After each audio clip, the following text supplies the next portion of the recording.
We're going to be playing Slay the Spire today. Y'all know about that game. It's a good one.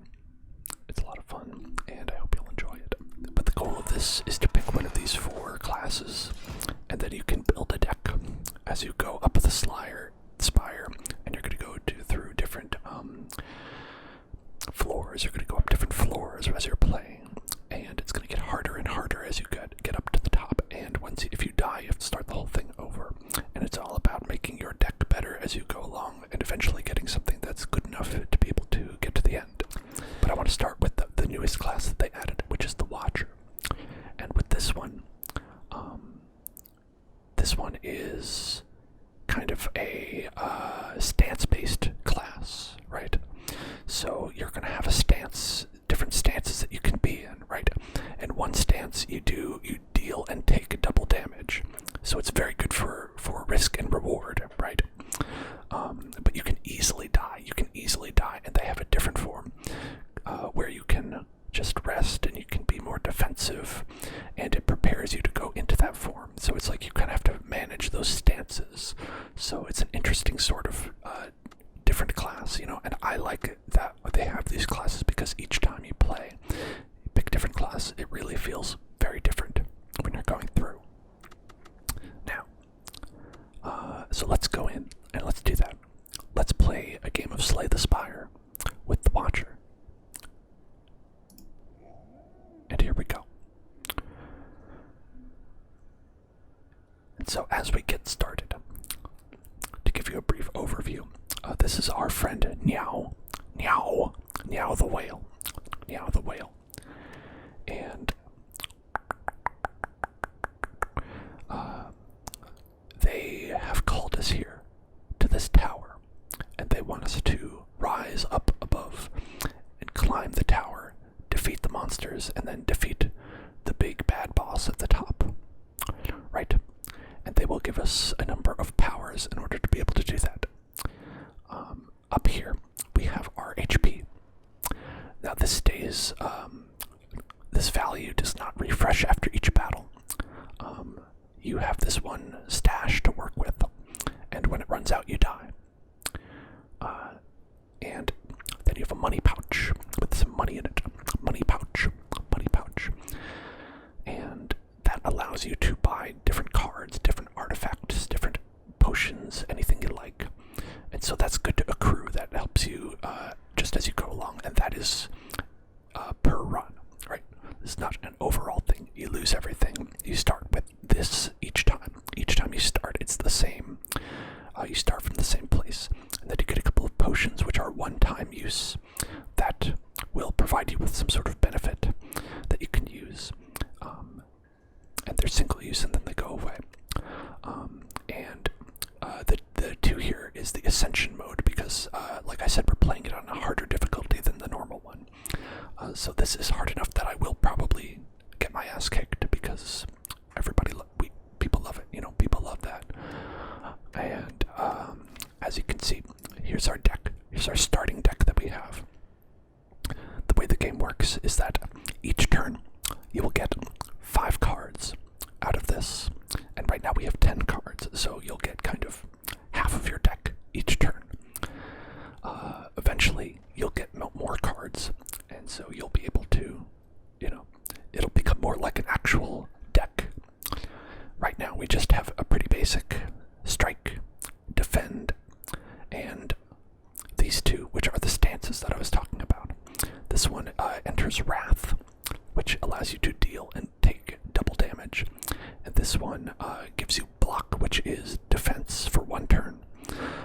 And Calm, which is kind of the more defensive stance, right? And the interesting thing about Calm is that when you leave the stance, you gain 2 energy, which is the amount that you would use to play this card. So it allows you to kind of set up yourself for a good turn if you are dancing between the stances. And that mana comes into play later. It's not on the screen now. We'll go to the first battle and I'll show you.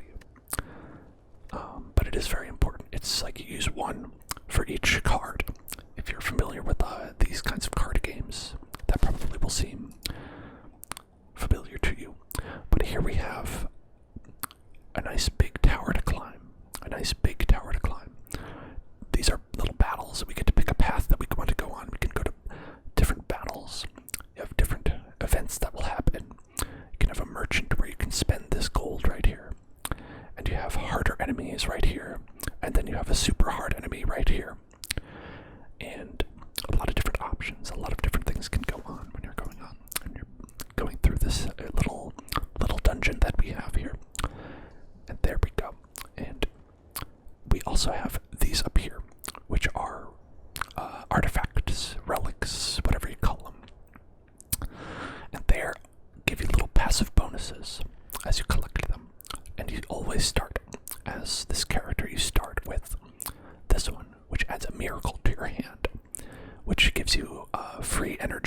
1 free energy per battle, anytime you want.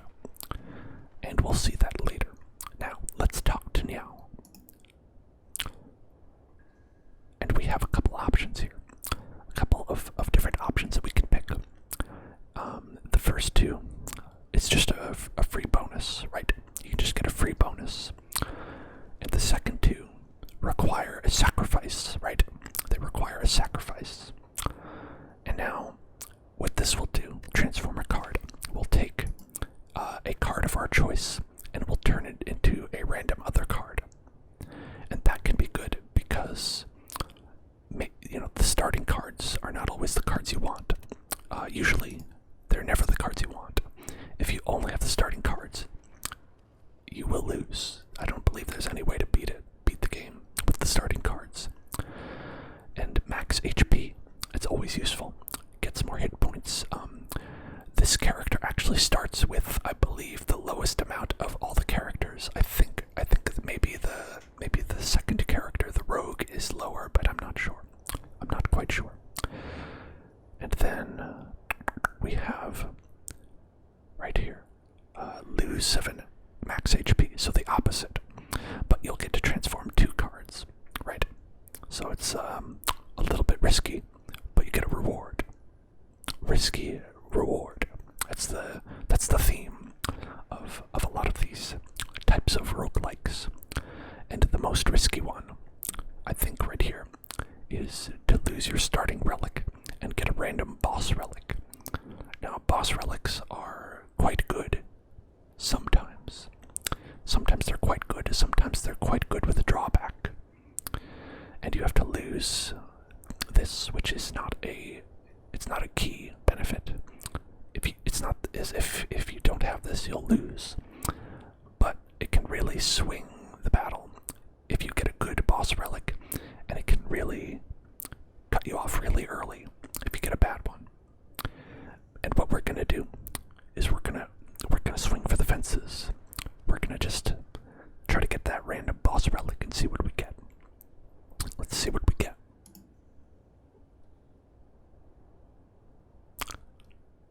We got quite a good one, I think. Whenever you exit column, gain an additional mana point. That's pretty good.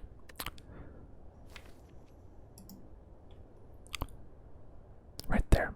So this is our calm ability. Our calm ability.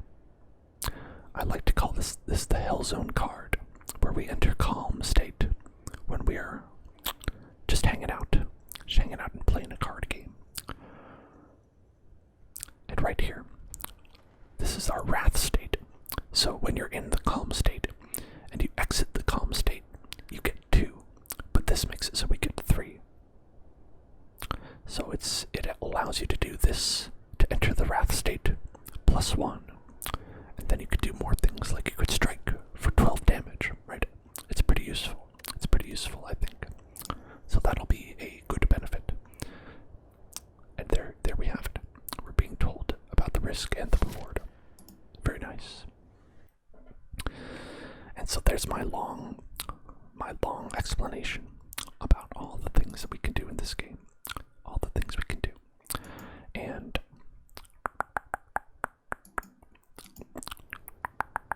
okay. So let's check it out. Let's see. Now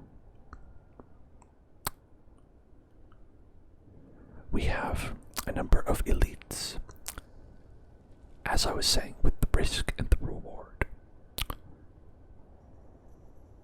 When you fight an elite, you gain an artifact like this.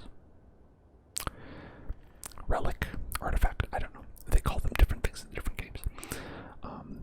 And that can be very useful. But they're quite hard to beat. Some of them can really do a number on you. Maybe even kill you. And if that happens, then you really have kind of put yourself in a disadvantage. So you can either try to fight a lot of them, fight none of them, or try to find a balance. And the balance is probably the hardest thing to find, because a lot of it is random, right? So if we trace these paths, it looks like we can hit 1, 2, 3, 4, many as 4 in one run. And that's quite a lot. 4 is quite a lot, I would say.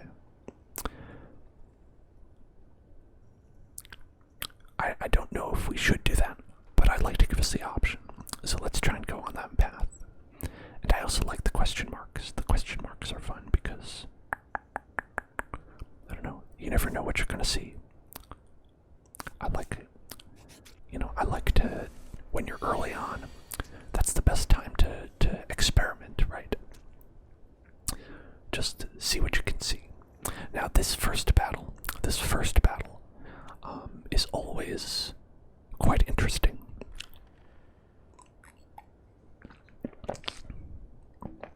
This first battle is always quite interesting, I think, because you are always presented with the same deck. And what you do really depends on your own strategies, and kind of, well, a lot of it does come down to the draw, right? When you play a card game, any card game you play with any set of cards, it's a lot of it is down to luck, right? You can count cards, have probabilities, but that's only going to get you so far. A probability is not an assurance. Right now, on our next turn, we're going to draw 5 cards. We know that these are the 5 cards we're going to draw because they're the only 5 cards in our deck. As we get more, that randomness is going to go up, up, up, up, up, up, up, up.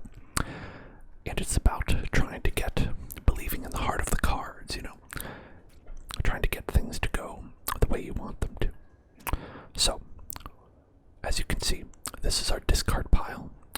It shows us the cards we've discarded. We haven't discarded anything yet. And this is our draw pile.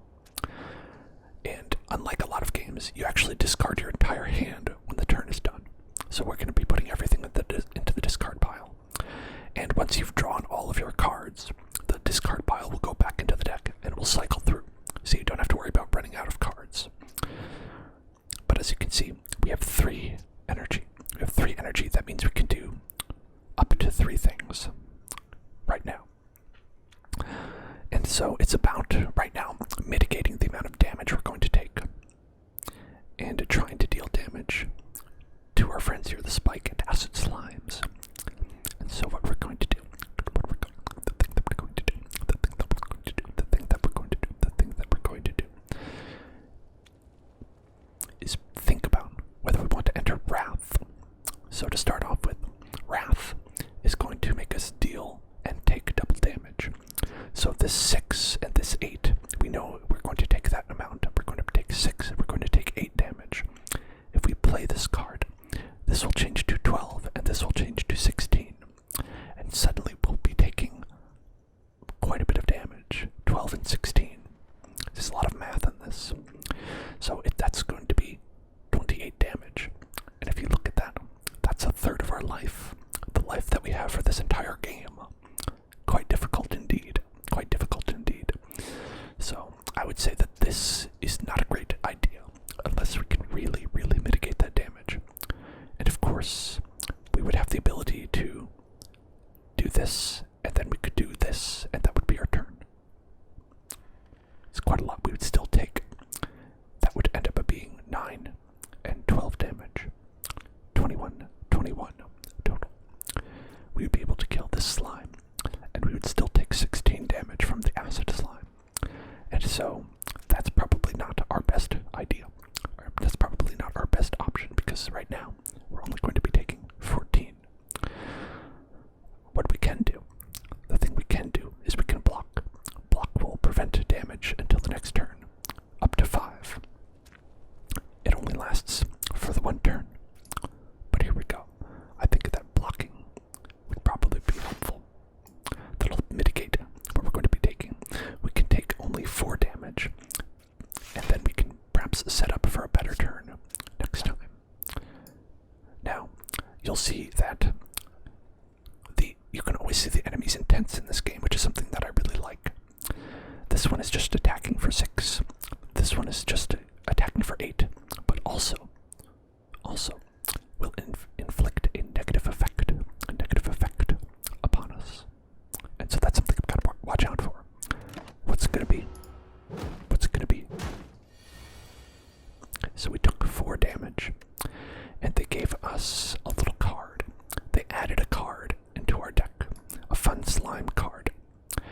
so this is going to be here for just the battle, just the one battle. So until the end of the battle, this is going to be in here, and we could just draw it at any time. We don't have to worry about that right now. Ultimately, I'd say that's an okay thing to have happen. We can ignore that because hopefully it won't come into play. So, what we can do now, so if we played a strike and a strike, we could kill our friend the slime. We would have to use more than one because, craftily, he has 1 more HP than 2 strikes. 3 strikes and he's out.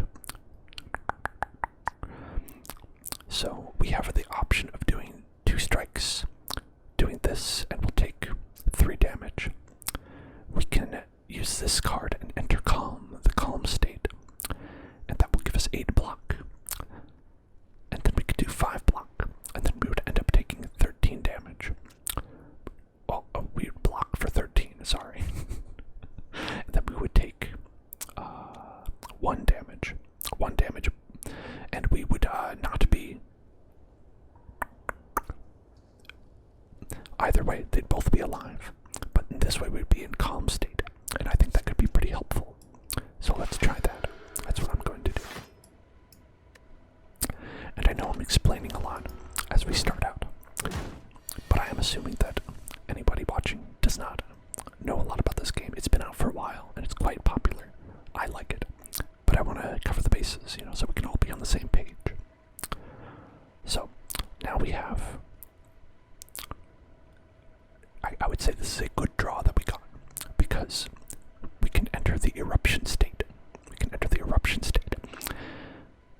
But you'll notice we did draw the slime card, and so that effectively makes it as though we only had 4 cards instead of 5. Less options, right? That's not usually what you want.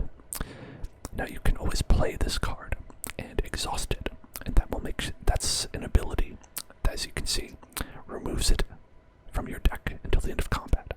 So that will not go into the discard pile, but it'll go in over here into the exhaustion pile. So you won't have to worry about it until the end of the game, and it will not stay in your deck after the end of the game.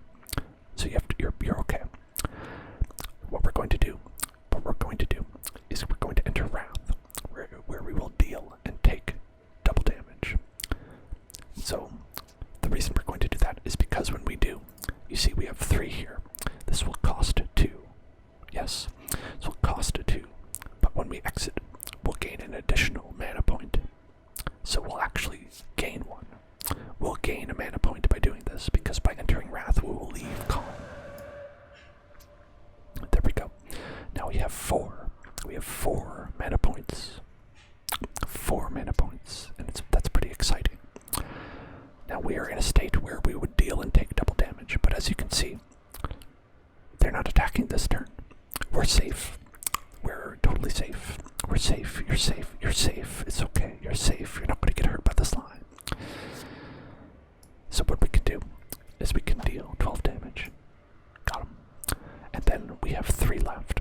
Now, unfortunately, this is where the slime shows how bad it is that it happened to us, because instead of drawing one of these striker cards that would deal quite a lot of damage, we didn't get that. We got a slime. So it seems like it's not going to be a big deal, but it ends up being a big deal. And so I think what we're going to do is going to ride it out. Let's play the slime card, get it out of there. And we're just going to ride it out. Going to ride that out, and we're going to hope that we can get it. Let's see. He licks us. Oh. He licked us, and he caused weakened. Now our attacks will deal 25% less damage for 1 turn. And so that's a debuff that he put on us. But now we can see he's actually going to be dealing 24 damage. 24 damage because we're taking double damage. Now, I think we are okay. 9 and 18. If we do this, 9, 18. He has 1 left. But thankfully, through the heart of the cards, we were able to draw another strike. And there we go. So by using our brain power, we only lost 5. Only lost 5 instead of potentially all of our life points. And it's about, the game is about finding ways of doing that, of managing to take as little as possible, and using your choices to create the best situation possible. You can't always win, but with using your brain, you can create the best possibility to make that happen. And that's one of the reasons that I find this to be a very relaxing game, because I think just using your brain for something fun like that can really put you in a relaxed state where you're thinking about things, and it takes your mind off of your troubles, It takes your mind off of your troubles, and it gives you something else to focus on. Gives you something relaxing to focus on, and I like that. I find that very relaxing. Actually, when I'm done with the streams, a lot of the time I'll load up this game and I'll play, and I'll just have a good time and go through this fun little dungeon and see how far I can get. Now, we have a couple of options. After every battle, you have the option of picking one card to add to your deck, and that card is random usually, and you get to pick one out of 3. Now, there's a lot of different options and a lot of different words. The words that are highlighted in yellow, when you mouse over the card, they'll tell you what it is. So we have the mechanic of scry. Scry allows you to look at the amount of cards that are in your deck, and you can discard any that you don't like. For instance, when we got that slime card, we could have chosen to discard that slime card if we had scryed it, So that can have a lot of value, even though you don't get to draw the cards that you see. It also provides you with the knowledge of where those cards are, so you can know what's coming next. And so that can eliminate some of the randomness.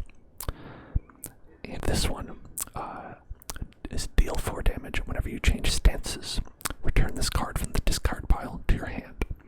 So if you are changing your stances a lot, this will allow you to deal damage quite often.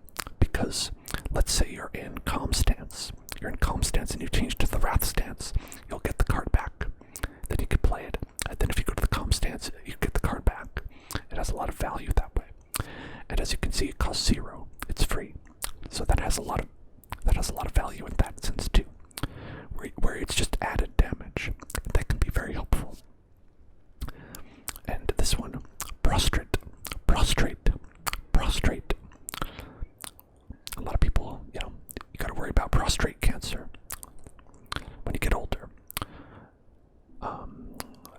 As the idea of mantra, the mantra mechanic. And so, with the mantra mechanic, when you get 10 of them, you enter a special state called divinity. The idea is that this is like your Super Saiyan stance, is how I like to think about it. Your limit break, right? So when you get mantra, you're building up your limit break bar, and when you get 10, you enter divinity state. You get to do your limit break. You get three mana points. And then your attacks deal triple damage, and you don't take triple damage. So it's pretty good. Hello, Alpha Mark II. How are you doing today? Today we're playing some Slay the Spire. Do you know that one? Do you know that game? We're having a good time today. And at the same time, we are also, I don't know if you can see the message above there, but we're also having a vote for the next game that we can play.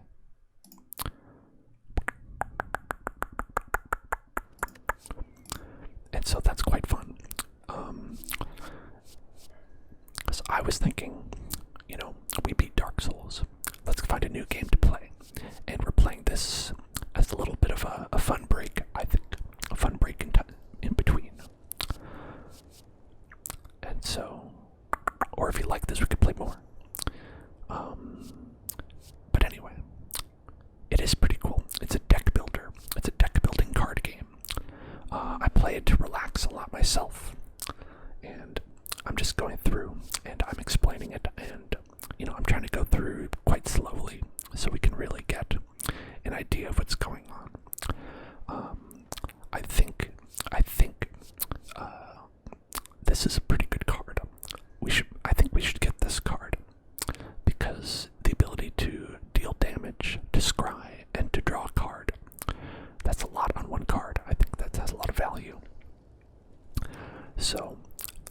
does something that I very much like.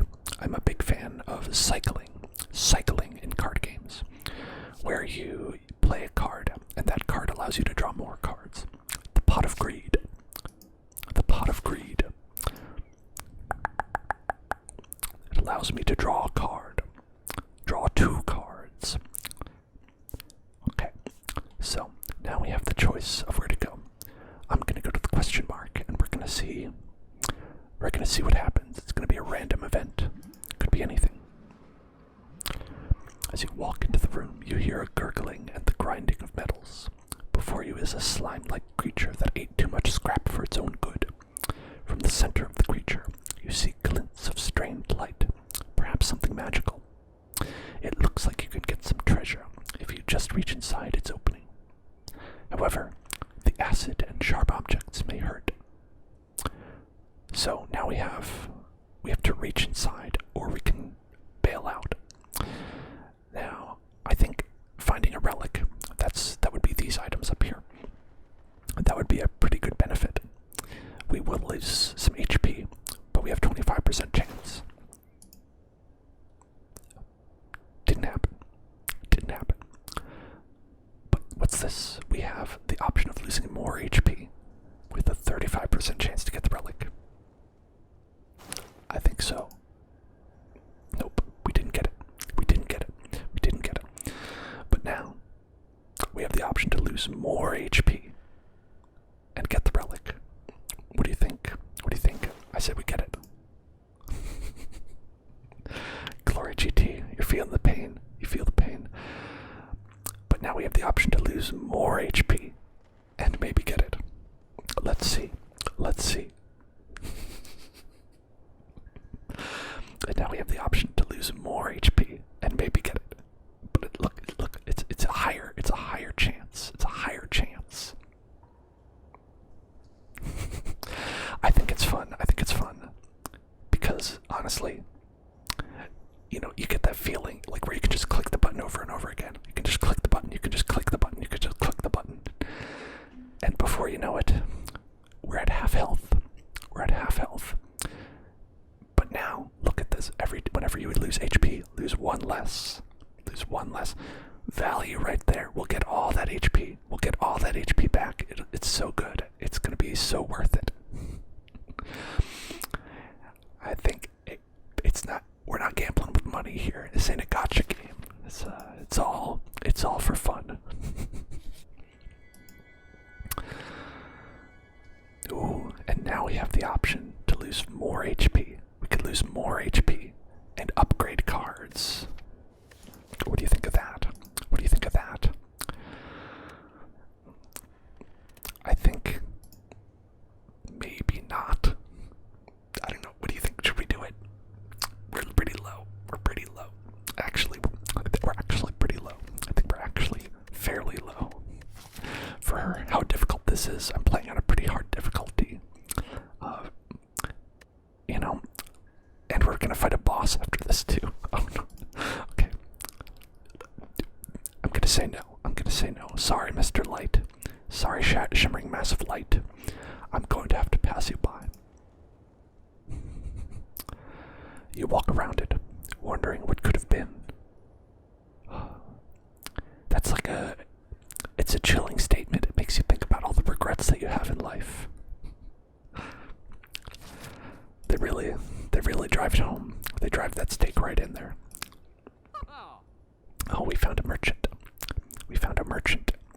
So now we get to spend our $100. Our $100 that we have. We can spend it on not much actually. You have different cards you can buy.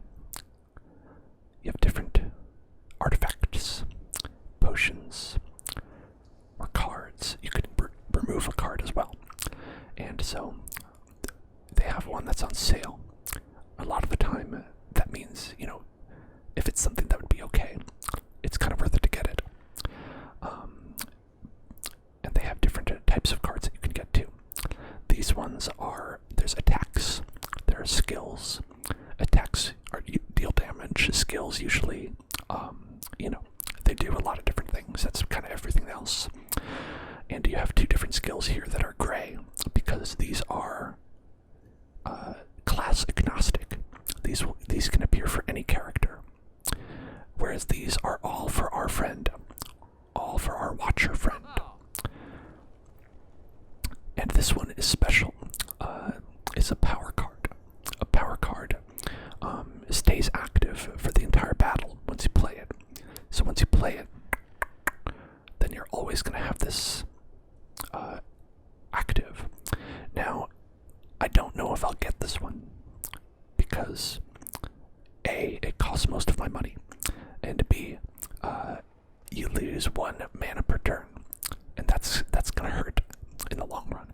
Getting strength and dexterity is good because, as you can see on the side, 3 strength will be 3 additional attack points with each attack that you do, and dexterity will be 3 additional block points with each block that you get. So, this would be, instead of 4 block, it would be 7 block. So it would be pretty good too. Hey, Skull King. Hey, I had a great day. I had a great day today. How was your day? And how about you? How about all of you? How was your day today? Did you have a good Monday? Monday can be rough. But anyway, this is all to say, I don't know if we'll get anything I don't know if we'll get anything right now. I think maybe we'll do this. We can remove a card. Because, I gotta say, these cards seem good, but they're actually quite bad. And so I'm gonna say, let's get rid of one of these defend cards. Because if we're pulling a defend card, we're not pulling an attack card. This game is Slay the Spire. Slay the Spire is this game. And our random event was a battle. We got a random battle event. So, as you can see, this is a card battling game. It's not just a click the button and have random things happen game. And so in this battle, we have two little bugs. Two little bugs here. Two little bugs. And they have a special ability called Curl Up. And so you cannot rush them down. You can't rush these guys down because the first time they take a hit, they're going to get block and they're going to prevent the next hit, basically. Because we can do 6, they'll get 6 block. And that'll make it worthless, right? So we can do something like, let's say we strike it. And there you go. So now it is curled up. We can't do anything about it. We can't really do anything. But we can block their attack, which we're going to do. So we'll gain 5 block. And we'll gain 5 more block. And there you go. Now, we are going to be safe. We're going to be safe from that attack. Now, that was not an ideal turn. That was not the ideal thing to do. As always, but what we can do is we have a couple options now. We have the ability to enter block, or enter calm state, which will give us a block, and that'll give us about enough to cover 1 of each attack. About 1 of each. But it'll also cost 2, right? So we have the option of doing that. Now, I think the ideal situation would be if we were to kill this guy and be able to block. Then we would be able to mitigate the damage quite a bit, right? If you can kill this guy, it's like blocking for 8. But it's better because you don't have the guy on the next turn. Unfortunately, we cannot do that with 1 card. We would have to use 2 cards, no matter what we do. Because he has 1 more than Cut Through Fate. So, I think what we'll do is we'll try to cut through fate. We didn't get to scry. I think it was because we didn't have anything in our deck. It was all in our discard pile. It's okay. Whatever. It's fine. Now we'll do this. We'll kill him. We'll kill that guy. And now we're dealing with 9 attack. We can gain 5 block. It won't block the whole thing. We'll still take 5 damage. But that's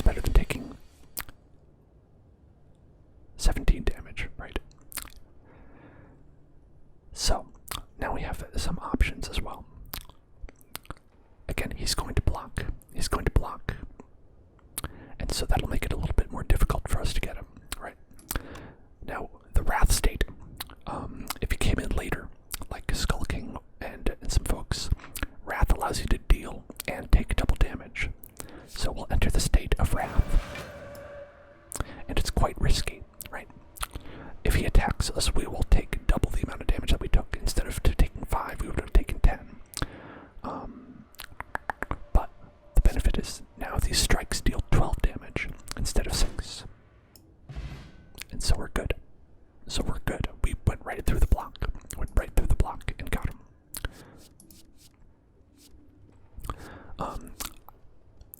If you can see the designs on the cards, this is all like beta art that they did that I activated because they were funny to me.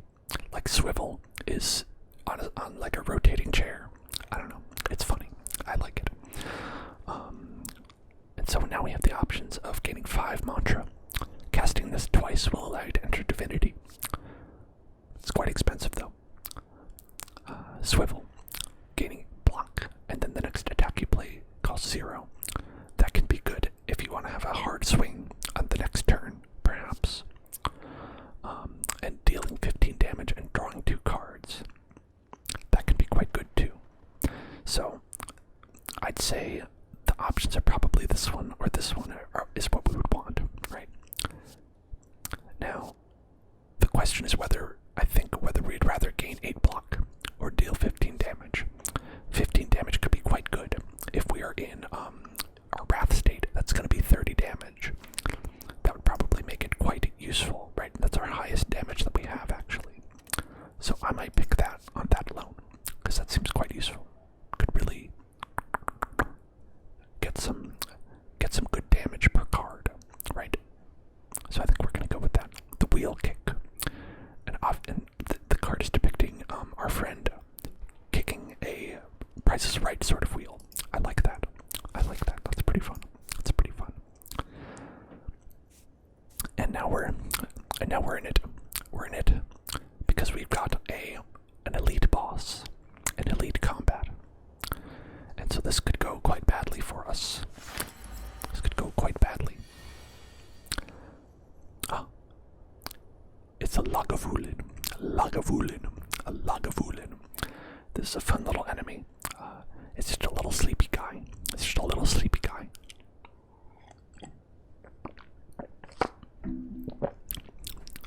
It's fine. He's not doing anything. He's just taking a little nap.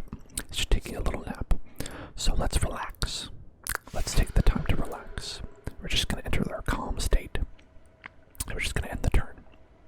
Right? He's just going to sleep. And he has a buff that allows him to get 8 block at the end of the turn. So, there we go. Right there. Nothing happened, he's just sleeping. He's just having a little sleepy weepy.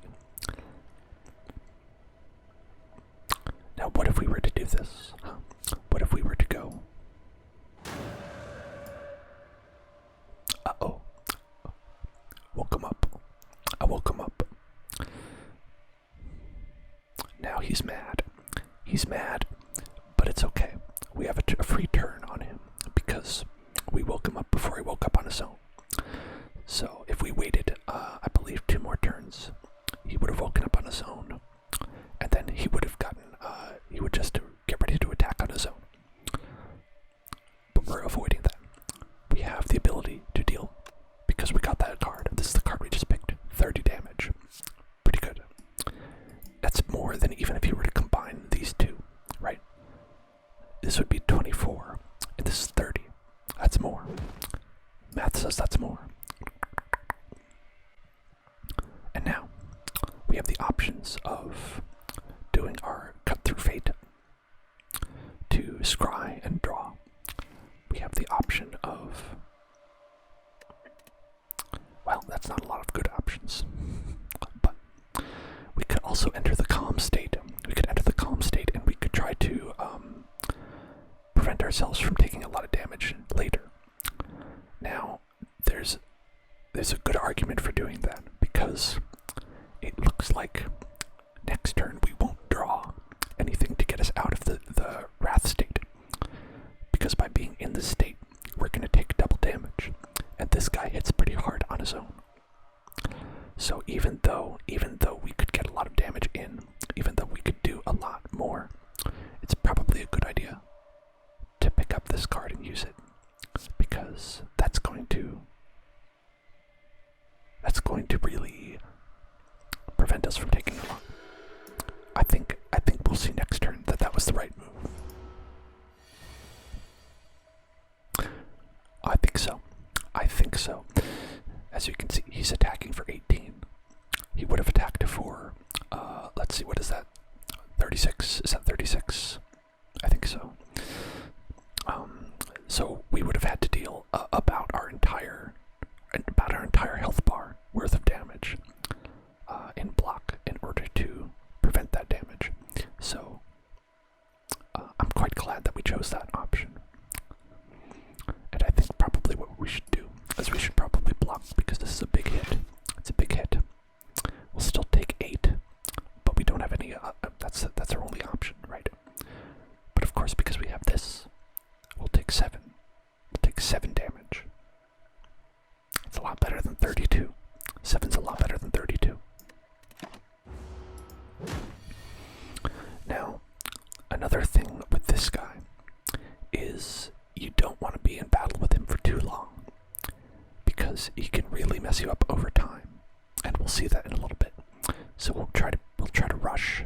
We'll try to rush and beat him down as best as we can. It doesn't look like we can, though, to be honest. It doesn't look like we really can this turn. Not this turn. Maybe next time. We're just going to block up. We'll take 3 minus 1, 2 damage. Take 2 damage. 2 damage. 2 damage. There we go. Now we're down to 30. It's not so bad so far. It's not bad. It's not too bad so far.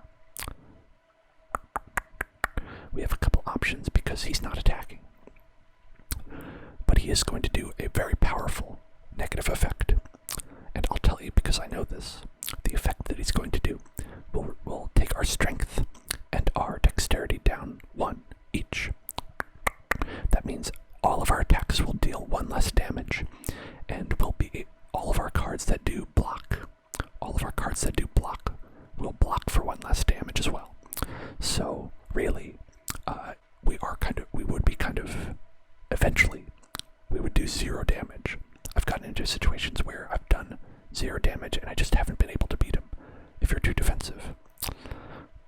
Now, what we're going to do is we are going to beat up on him right now because we have the option to, right? We're safe to do so. Hello, Kolthman. Hi there, Kolthman. Hello and welcome. Welcome, Kolthman. Kolthman 10. Kolthman 10. Hi. Okay, here we go. Wrath. Now we're dealing and taking double damage. We got some energy back, right? Because when we exit com, we get an additional. We got 3. We got 3 back from that card, so we have 4 to be able to deal damage with. So that's pretty good. It's pretty good. It's pretty good. Pretty good. Pretty good. Pretty good. Pretty good. Looks like we're going to get a strike next. It's okay. We don't really need that. We don't really need that, but we'll take it. We'll deal 30 damage because it's doubled.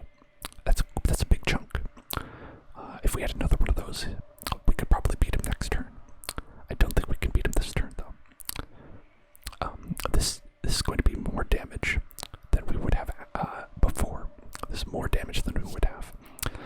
So we can go ahead and we can do that. Now this will allow us to look at our cards that we have here and decide if we want to discard any of them. These are the next 2 cards we would have drawn. I think it's this one and then this one. Now this would be useful if we were going to take another turn to defend ourselves, but I think we're going to try to beat him up before we take any more damage. So we're going to go ahead and we're going to discard all of these. I don't need that. I don't need any of that. Whoops. I clicked the wrong button.